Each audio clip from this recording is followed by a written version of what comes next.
परमेश्वर कबीर जी भी कहते हैं कि गुरु गोविंद कर जानियो रहियो शब्द समाए, मिले जब दंडवत बंदगी, नहीं तो पल पल ध्यान लगावे।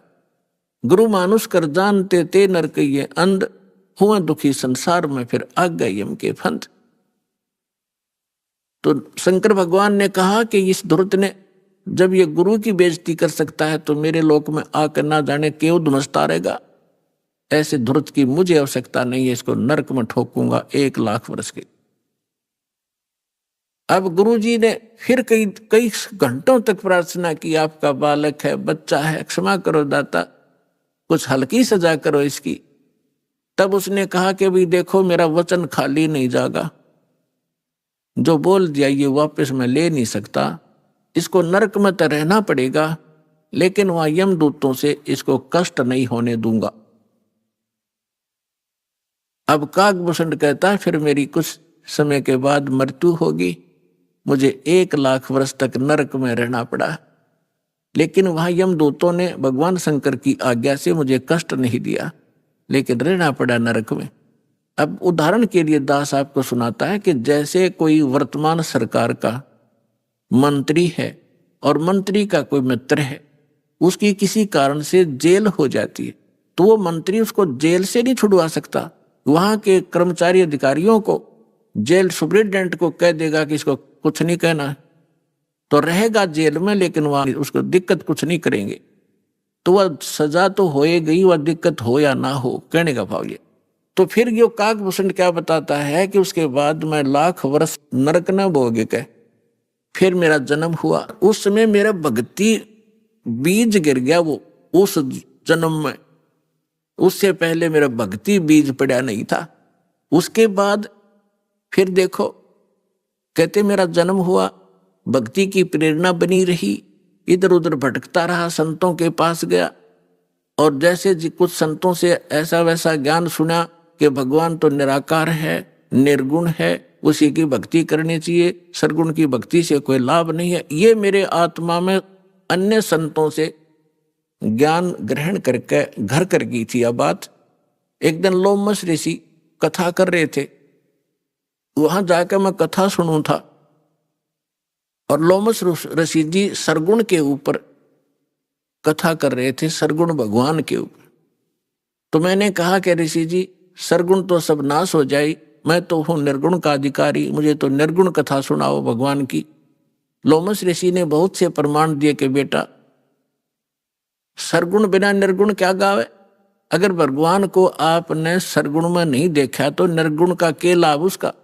अब जैसे वृक्ष बीज के माही, जैसे बीज के अंदर वृक्ष होता है, जैसे वृक्ष बीज सब ठोरा, जब उग गए तब दिखे मोरा।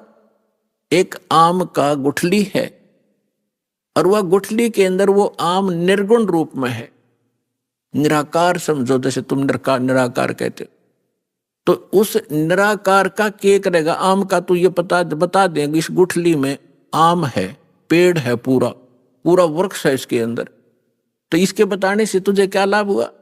अब उस बीज को बीजा जावे गुठली को, फिर वो पौधा बने, फिर वो पेड़ बने, और फिर वो आम लगे, तो सरगुण बिना निर्गुण के गावे। तो भगवान का लाभ जो है सरगुण से ही होगा, निर्गुण के गीत गान तो नहीं होगा। अब कहने लगे मेरे ये उदाहरण बहुत से उन्होंने दिए, पर मेरी बुद्धि में ग्रहण नहीं हुए, मैं उनके साथ ऊट पटांग अभद्र तरीके से प्रश्नोत्तरी करता रहा, यानी मजाक तौर पे। लोमस ऋषि ने मुझे श्राप दे दिया कि तेरा चंडाल के घर जन्म होना चाहिए, तेरे जैसे दुष्ट करे चंडाल, जा चंडाल बन। अब मुझे इतना एहसास हुआ कि मेरे से गलती हुई, मैंने क्रोध नहीं माना, और मैं जो भी उन्होंने मुझे फटकारा डांटा, मैं ऐसे मायूस होकर देखता रहा। फिर मैंने हाथ जोड़कर चरण पकड़ के प्रार्थना की, हे ऋषि जी, इस दास को जन्म तो कहीं दे देना, पर एक आशीर्वाद दे दो, मुझसे गलती तो बन ही गई, कि मेरी भक्ति की भूल ना पड़े। तब उस ऋषि ने वो आशीर्वाद दे दिया, ठीक है बेटा, जन्म तो तेरा चंडाल काग के घर होगा, लेकिन याद बनी रहेगी भगवान की।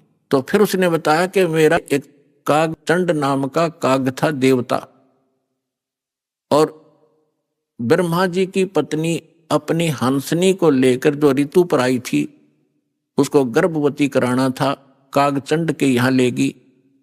उनके संयोग से फिर मेरा जन्म हुआ। ऊपर से मुंह तो मेरा काग का है और नीचे का सारा शरीर देवताओं जैसा मनुष्य का है उसका। फिर क्या बताया उसने, जो मुझे आज जो वस्तु मिली, जो भक्ति मिली, एक जोगजीत नाम के संत मिले, ये परमात्मा थे। कहते हैं गोता मारूं स्वर्ग में जा बैठूं पाताल, गरीबदास ढूंढता फिरूं अपने हीरे मोती लाल।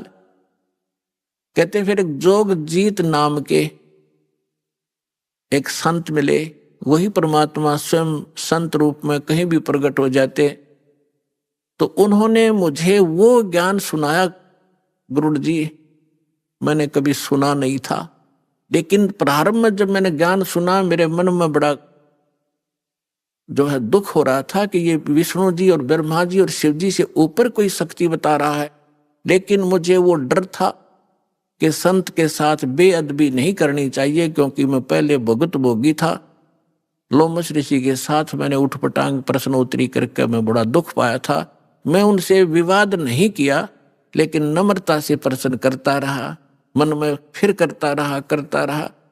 अंत में ऐसा समझ में आया, गुरु जी आज मैं जो जिस अतिथि में आज मैं हूं, और जो ज्ञान मुझे प्राप्त है और जो भक्ति मुझे प्राप्त है, शायद किसी को होगी।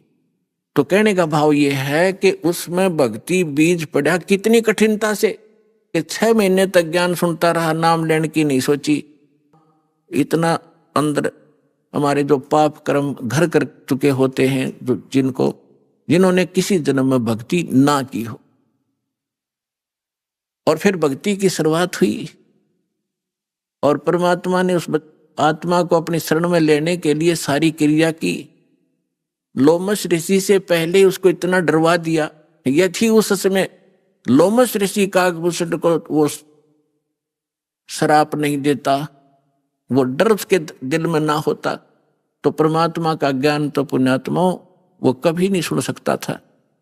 आज आप देखते हो जितने भी पुण्यात्मा यहाँ आए हैं, आपने पहली बार यो ज्ञान सुना होगा तो आपकी सुई कभी 100 पर, कभी 0 पर, कभी ऊपर कभी नीचे हुई होगी। ये क्या बक रहा है, कहाँ से ले आई ये ज्ञान? और फिर देखे आपने प्रमाण, अब दांतों तले उंगली दबा रहे हो आप। तो कहते हैं 100 छल सीधर मैं करूं अपने जन के काज। तो आपके ऊपर जो रहम परमात्मा का है ये विशेष है। जो दास कहना चाह रहा था, आपको ये यथार्थ ज्ञान समझाने के लिए ये प्रमाण उदाहरण दिया है। आप जी पुण्यकर्मी प्राणी हैं, पूर्व जन्म के मनुष्य थे, आपके अंदर भक्ति की आस्था विद्यमान थी, आपने शीघ्र ग्रहण कर लिया। और जो आपके घरों में अब संतान आएंगी वो भगवान के कोटे से आएंगी, बहुत अच्छी होंगी, उनकी तो आपने भविष्य की चिंता करने की जरूरत नहीं रहेगी। और